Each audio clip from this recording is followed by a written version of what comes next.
క్రీస్తునందు ప్రియమైన దేవుని బిడ్డలందరికీ house of vision international ministries తరపున హృదయపూర్వకమైన వందనాలు తెలియజేస్తా ఉన్నాం.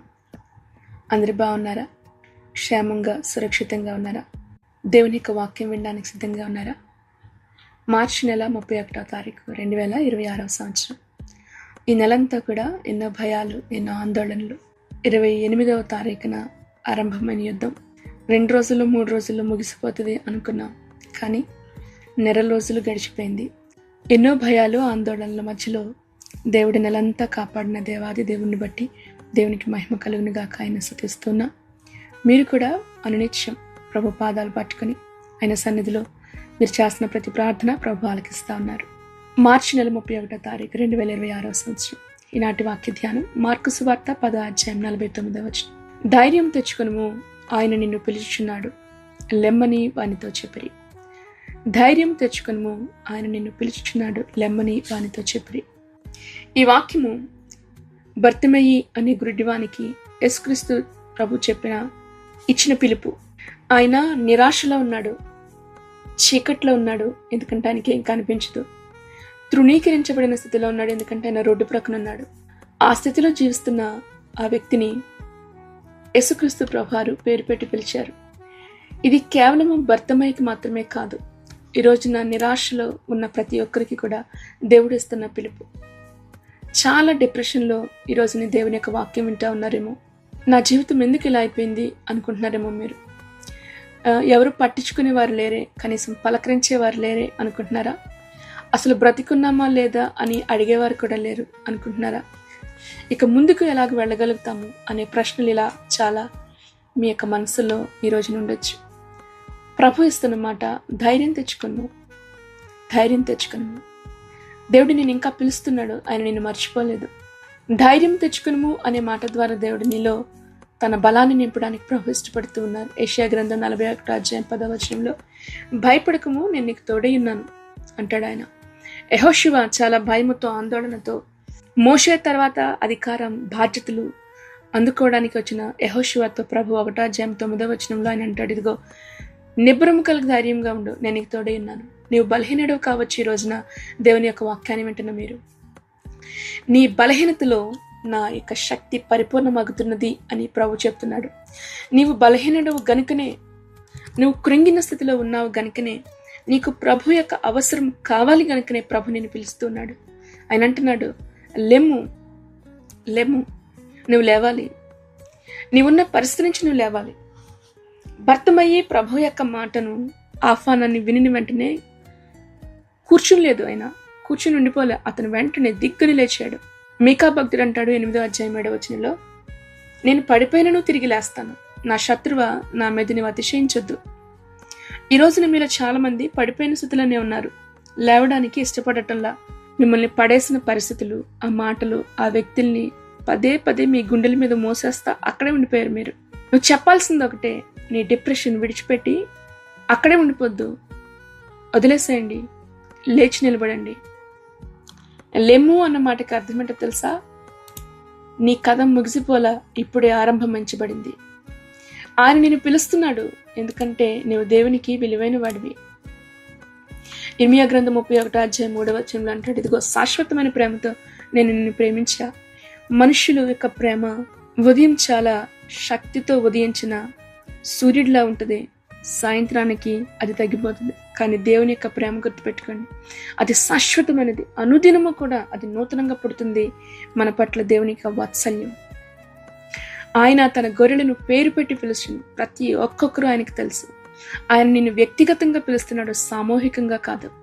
ఎంత గొప్ప జనసమూహముల మధ్యలో నీవు ఉన్నా ఆయన నిన్ను మర్చిపోలేదు. ఆయనకి నీ పేరు తెలుసు, ఆయన నీకు నీ బాధ తెలుసు.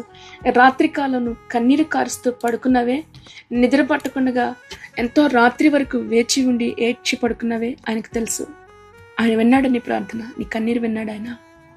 చుట్టూ ఉన్న జనసమూహం బర్తిమయితో చెప్తున్నారు, కేకలు వేయకు, ఎక్కువ కేకలు వేయకు, ఆయన నీ శబ్దం ఏమంటాడు, నీ స్వరాన్ని ఏమంటాడు అని అతన్ని ఆపడానికి చూశారు. కానీ అతను ఇంకా గట్టిగా అరిచాడు. చివరకు యేసుక్రీస్తు ప్రభు యొక్క ప్రయాణం ఈ గుడ్డివాని యొక్క కేక ద్వారా ఆగిపోయింది. ఈ రోజున మీ పరిస్థితులు నిన్ను ఆపేయకూడదు. ప్రభు దగ్గర కేకలు వేయడానికి ఆయన నీ దగ్గరికి తీసుకురాగలగాలి. ఆయన నీ వైపు చూడాలి. అటువంటి కేకలు మనం వేయగలగాలి. ఎందుకంటే నీతిమంతులు మొరపెట్టగా యెహోవా ఆలకించును, వారి శ్రమలన్నిటిలో నుండి వారిని విడిపించునని 34వ కీర్తన 17వ వచనం మనకి జ్ఞాపకం చేస్తుంది. ఈ రోజున నీ చీకటి శాశ్వతమైనది కాదు, గుర్తుపెట్టుకోండి. మీ జీవితం చాలా విలువైనది. నీ కన్నీళ్ళు వృధాగా పోవు. ఆయన తన కవిలలో నీ కన్నిటిని దాస్తా ఉన్నాడు. జీవితంలో దేవుడు చేసిన చిన్న చిన్న విజయాలను గుర్తుపెట్టుకోండి. కృతజ్ఞత చెప్పండి, ధైర్యం వస్తుంది. ప్రార్థన చేయండి, కన్నీరు వస్తుంది. ప్రభు దాన్ని పడతా ఉన్నాడు, దాస్తా ఉన్నాడు. ప్రతిరోజు వాక్యం ద్వారా ప్రభుతో మాట్లాడండి. నీ మనసును నింపేసే వాక్యంతో చదవండి. ప్రభు నిన్ను ధైర్యపరుస్తారు. ఇది కేవలం ఒక మనిషి స్వరం కాదు, ఇది పరలోకపు యొక్క పిలుపు. నీవు కూర్చున్న స్థితి గుర్తుపెట్టుకో. నువ్వు పడిపోయిన స్థితి అది నీ ముగింపు కాదు, అది నీ గమ్యం కాదు. ప్రభు అంటున్నాడు, లేచిరండి. చీకట్లో కూర్చున్న స్థితి భర్తమైది. అతడు మార్గమునొద్ద కూర్చున్నాడు అంటే అర్థమేంటో తెలుసా? మార్గం ప్రక్కన కూర్చున్నాడు అంటే జీవితం ప్రక్కన పడిపోయింది, దారిలో లేదు. అతని జీవితం పట్టాల మీద లేదు, నడుస్తున్నది కాదు, అది పక్కన పడిపోయింది. ఆశలు చచ్చిపోయినాయి, ఎవరు పట్టించుకోలేదు. ఈ రోజున ఈ వాక్యం వెంటనే చాలా మంది యొక్క ఆత్మీయ స్థితి ఈ రీతిగానే ఉంది. నువ్వు అనేక మంది మధ్యలో ఉన్న ఒంటరితనం, భక్తి చేస్తున్న లోపలేదో తెలియని ఒక చీకటి, సేవ చేస్తున్న ఏదో సంతృప్తి లేని జీవితం కదా. ఇదిగో ప్రభు వాక్యం సెలవిస్తా ఉంది, వెలుగు కొరకు నేను ఎదురు చూచాను కానీ చీకటియే కలిగెను అంటాడు యెషయా భక్తుడు 59వ అధ్యాయం 9వ వచనంలో. ఈ రోజున ఈ వాక్యం వెంటనే మీ స్థితి ఇదైతే ధైర్యం తెచ్చుకోనండి. ఆయన నిన్ను పిలుస్తున్నాడు. నిన్ను ఆపేసే స్వరాలు చాలా ఉంటాయి నీ ముందు, నీ చుట్టూ. జనసమూహం అడ్డంకి ఎప్పుడు అంతే. అనేకులు అతన్ని గద్దించిరి. నీ జీవితంలో కూడా ఈ స్వరాలు వినబడతా ఉన్నాయా?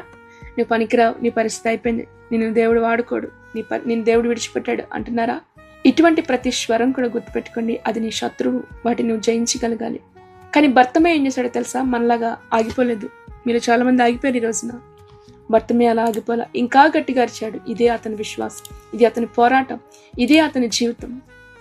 ఇదే నీ జీవితం కావాలా? యేసుక్రీస్తు ప్రభు ఆగిన ఆ క్షణం ఆలోచించండి. ఇది ఒక గొప్ప అద్భుతం. జనసమూహం ముందు కదులుతుంది, యేసుక్రీస్తు ప్రభు ఆగిపోయాడంతే. ఎందుకో తెలుసా? ఒక బాధితుని యొక్క కేక కోసం. నువ్వు కేక వేయాలి, ప్రభుని ఆపివేయగలగాలి. నువ్వు ఏడ్చినప్పుడు, నువ్వు విరిగిపోయినప్పుడు దేవుడు వింటాడు. అక్కడ 3 ఆజ్ఞలు ఇవ్వబడ్డాయి. మొదటి, ధైర్యం తెచ్చుకో. ధైర్యం తెచ్చుకో. ఒక గొప్ప నిర్ణయం తీసుకోగలగాలి. నువ్వు ధైర్యంగా ఉండాలి. నువ్వు కృంగిపోతే నీకెవ్వరు ధైర్యం ఇవ్వరు ఈ లోకంలో, గుర్తుపెట్టుకోండి. నీ ప్రక్కన ఉన్నవారు కూడా నువ్వు భయపడుకు, నువ్వు ధైర్యంగా ఉండు అన్న మాట అనరు. నువ్వు చేయలేవు, నీ జీవితం అయిపోయింది, మటాష్ అంటారు నిన్ను. కానీ నువ్వు చెప్పాల్సింది నీకు నీవే ధైర్యం తెచ్చుకోవాలి. భయాన్ని విడిచిపెట్టండి, ఆందోళన విడిచిపెట్టండి. 2వ ఆజ్ఞ, లెమ్ము. అవును, నువ్వు లేవాలి. యెహెజ్కేలు గ్రంథం 37వ అధ్యాయం 5వ వచనంలో, ఇదిగో ఈ ఎముకలు తిరిగి జీవించగలవా అని స్వరం ప్రవక్తను అడుగుతున్నప్పుడు, అవును, ఎండిపోయిన ఎముకలలోకి దేవుని జీవం వచ్చినప్పుడు గొప్ప సైన్యంగా మారింది. ఈరోజు మీ జీవితం ఎండిపోయిందా? మీ హృదయాలు ఎండిపోయినాయా? మీ ఆశలు అన్నీ కూడా చెల్లచెదరైపోయినాయా? ఎండిపోయిన జీవితాన్ని దేవుడు జీవంతో నింపే దేవుడు ఆయన. లేచి నిలబడండి. దేవుడు ఇంకా పని ముగించలా అని నేను పిలుస్తున్నాడు. ఇది వ్యక్తిగతమైన పిలుపు, గుర్తుపెట్టుకో. నిన్ను పేరు పెట్టి నిన్ను పిలిచి ఉన్నాడు ఆయన. నువ్వు దేవుని ఎంపిక, దేవుని ఎన్నికలో నీవు ఉన్నావు. భర్తమ యొక్క స్పందన ఎలాంటిదో తెలుసా? అగ్ని లాంటి విశ్వాసం అది. అతను తన వస్త్రమును పారవేసి దిగ్గున లేచినానంటది. చూసారా? వస్త్రం అంటే అతని పాత గుర్తింపు. భర్తమయ్య అంటే రోడ్డు ప్రక్కన అడుక్కునే వ్యక్తి. అతనికి ఉన్నది ఒక క్లాత్, ఆ వస్త్రం మాత్రమే. అది ఇంకా అక్కర్లేదు అతనికి. అది తీసి పారేశాడు. ఆ వస్త్రం అతని బాధ, అతని అవమానం, అతని గత జీవితం. అతడు దాన్ని వదిలిపెట్టి పారేసి దేవుని దగ్గరికి పరిగెడుతున్నాడు. మీ యొక్క నిరాశ, మీ యొక్క పాత పాపాలు, పాత స్వభావం అన్ని విడిచిపెట్టండి. మీ భారం అంతా ప్రభు మీద వెయ్యి. యేసు ప్రభు అడుగుతున్న ప్రశ్న, ఏం కావాలి నీకు? నీ కోరిక ఏంటి? ఏం చేయాలని నువ్వు కోరుకుంటున్నావు? దేవుడు అడుగుతున్నాడు. ఈరోజు నీ ప్రభు నేను అడుగుతాడు, నీకు నిజంగా ఏం కావాలి? నేనేం చేయాలనుకుంటున్నావు? చెప్పగలవా? నీకేది కావాలో స్పష్టంగా నీ సమస్య ఏంటో ప్రభుతో చెప్పగలవా? కేవలం సమస్యల గురించి మాత్రమే అడుగుతూ ఉన్నారా? సంపూర్ణమైన మార్పు గురించి అడుగుతూ ఉన్నారా? ఈ భర్తమయ్య స్పష్టమైన సమాధానం చెప్పగలిగాడు. నాకు చూపు దయచేవా అంటే నీ విశ్వాసం నిన్ను స్వస్థపరుస్తుంది. అవును, ఇది ముగింపు కాదు, ఇదే ప్రారంభం. కూర్చున్నవాడు ఇప్పుడు నడుస్తున్నాడు, అంధుడు ఇప్పుడు చూస్తున్నాడు, నిరాశతో ఉన్నవాడు ఇప్పుడు సాక్ష్యంగా మారాడు. చూసారా? మీ జీవితం ఎప్పుడు మారుతుంది? ఎన్ని అద్భుతాలు జరిగినాయి మీ జీవితాల్లో, ఎన్ని మేలులు ప్రభు చేశాడు. కానీ నీవు కూర్చున్న చోటే కూర్చునిపోయావు. నువ్వు ప్రకటించాలి, నువ్వు గట్టిగా ప్రకటించాలి. నీ జీవితం ఎంతో విలువైంది. చీకటిలో నువ్వు ఉన్నప్పుడు ప్రభు నిన్ను ఎలా లేవనెత్తాడో నీ గళము ప్రభు కొరకు నువ్వు తెరవగలగాలి. ఇకనైనా కూర్చున్న వారు లేవగలుగుతారా? నిరాశలో కూర్చున్న వారు ప్రభుని పిలవగలుగుతారా? ప్రభు యొక్క స్వరాన్ని వినగలుగుతారా? నీ జీవితాన్ని ఒక సాక్ష్యంగా మార్చగలుగుతారా? అతడు ప్రభుతో కలిసి యెరూషలేము వెళ్ళాడు. ఆ తర్వాత గొప్ప సేవ చేశాడు. మీ జీవితం సంగతి ఏంటి? ఎక్కడ ఆగిపోయారు? ఒకసారి ఆలోచించండి. ఈ వాక్యం ద్వారా మరి వాక్యం వెంటనే ప్రతి ఒక్కొక్కరిని ప్రభు దీవించి ఆశీర్వదించును గాక. ఆమేన్, ఆమేన్.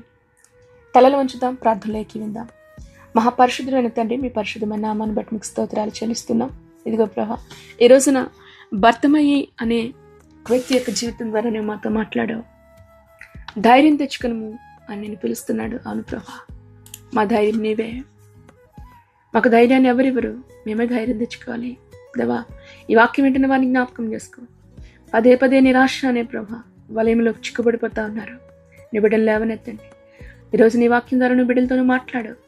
వారు పడి ఉన్న నిరాశ స్థితి ఏదైనా కానీ ప్రభా, భర్తల వలన, బిడ్డల వలన, ఇదిగో భార్యల వలన, కుటుంబాలు, ఇదిగో ఆర్థిక సమస్యల వలన, ఆర్థికమైన ఒత్తిడి వలన ప్రభా, ఇదిగో అనారోగ్యపు సమస్యల చేత డిప్రెషన్లో కుంగిపోతున్న బిడ్డల్ని మీరు లేవనెత్తండి, బలపరచండి, పిలవండి ప్రభా.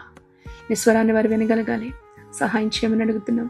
ఇదిగో వెనక్కి లాగేసే అనేకమైన స్వరాల్ని వారి జయించి ప్రభ నిలబడే శక్తిని బిడ్డలకు మీరు దయచేయమని అడుగుతాం. నీ కృపకు దేవ ఈ బిడ్డలను అప్పగిస్తున్నాం, బలపరచండి దేవా. విజేతలుగా వీరిని నిలబెట్టండి ప్రభా. నీ మహిమను చూచేవారిగా నేను నిలబెట్టండి. అద్భుతం జరిగించి దేవా, ఇదిగో వారి జీవితాలు గొప్ప సాక్ష్యాలుగా నిలబెట్టండి. ఈరోజు వారు ఎదుర్కొన్న ప్రతి కష్టం కూడా ఒక గొప్ప సాక్ష్యంగా మారిపోతా ఉంది. నీకు స్తుతులు చెల్లించుకుంటూ మీ కృపా హస్తాలకు నీ బిడ్డలను అప్పగించుకుంటూ నిశ్చయంగా ఇదిగో కుటుంబాల చుట్టూ నీ కంచి బిడ్డల భవిష్యత్తును మీరు ఆశీర్వదించి అనారోగ్యంలో వారిని జ్ఞాపకం చేసుకునండి. ఈ రోజున ప్రభా, ఇదిగో ఆరంభించిన ప్రతి కార్యక్రమాల్లో కూడా మీరు తోడేనండి. బయటికి వెళ్తుండగా వస్తుండగా నీ కాపుదల భద్రతని బిడ్డలకి ఇమ్మని ప్రభువైన యేసుక్రీస్తు నామములో ప్రార్థించి నీ బిడ్డలను దీవించి ఆశీర్వదిస్తున్నాము తండ్రి. ఆమేన్, ఆమేన్, ఆమేన్. ప్రభువైన యేసుక్రీస్తు కృప మీ అందరికీ తోడయండి, నడిపించును గాక. ఆమేన్.